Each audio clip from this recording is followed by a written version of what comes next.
प्रदेश में महिलाओं के साथ हो रहा अत्याचार है, दुष्कर्म है, उस पर सबकी नजर को ले जाना चाहती हूँ। आज जिस तरीके से चाहे वो छात्राएं हो, जो बच्चियां हो, जो स्कूल जाने वाली, उनके साथ दुष्कर्म हो रहे हैं। एक महिला जब अपने घर में है तो घर में घुस करके उसकी हत्या कर दी जाती है। आज एक छोटी बच्ची अगर वो खेल रही होती है तो उसका वहां से अपहरण कर लिया जाता है और उसके कुछ दिनों बाद उसकी लाश मिलती है। आज भारतीय जनता पार्टी की सरकार में जिस तरीके से शक्ति का रूप हमारी माताओं बहनों के साथ, हमारी बेटियों के साथ जिस तरह से दुष्कर्म हो रहे हैं, ये बहुत ही दर्दनाक है, बहुत ही दयनीय स्थिति है। और मैं इसके लिए आपको एक घटना जो है उसको बताना चाहूंगी। लखनऊ में सैरपुर निवासी एक बच्ची, एक छात्रा अपने स्कूल से लौट रही थी। उस दौरान गाड़ी से 4 युवक आए, उन्होंने एक पदार्थ सुंघा करके उसे बेहोश कर दिया और उसे लेकर के चले गए। 1 महीने तक उसे बंद करके रखा गया, उसके साथ दुष्कर्म किया गया।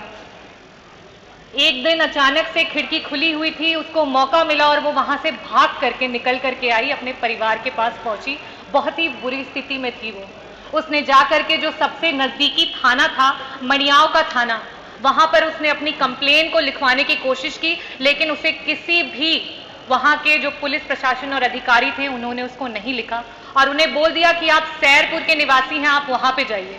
जब वहां पे भी वो गई तो उस बच्ची की वहां पे भी कंप्लेन को नहीं लिखा गया और वहां पे भी इसको बोला गया कि ये इस पे जांच करी जा रही है, आप सही बोल रही हैं, झूठ बोल रही हैं, ऐसी बातों को किया गया। और उसी के कुछ दिन बाद उस बच्ची का वो दुष्कर्म का वीडियो वायरल हुआ और जब वो वीडियो वायरल हुआ उसके बाद एफआईआर को नोट किया गया। क्या यही है भाजपा की सरकार?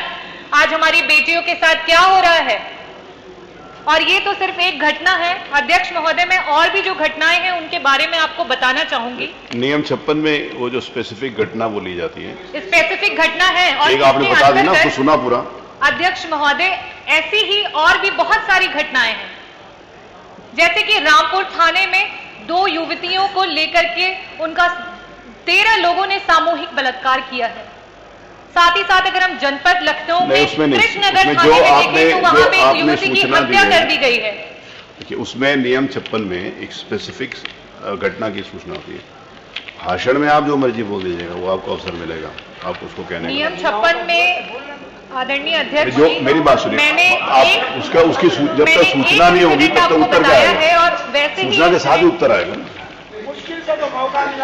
मुश्किल से नहीं मिला, मुझे आसानी से मिला। मुश्किल तो पहले थी, आज तो आसानी से मिला। नहीं, आपका धन्यवाद, आपका बहुत बहुत धन्यवाद।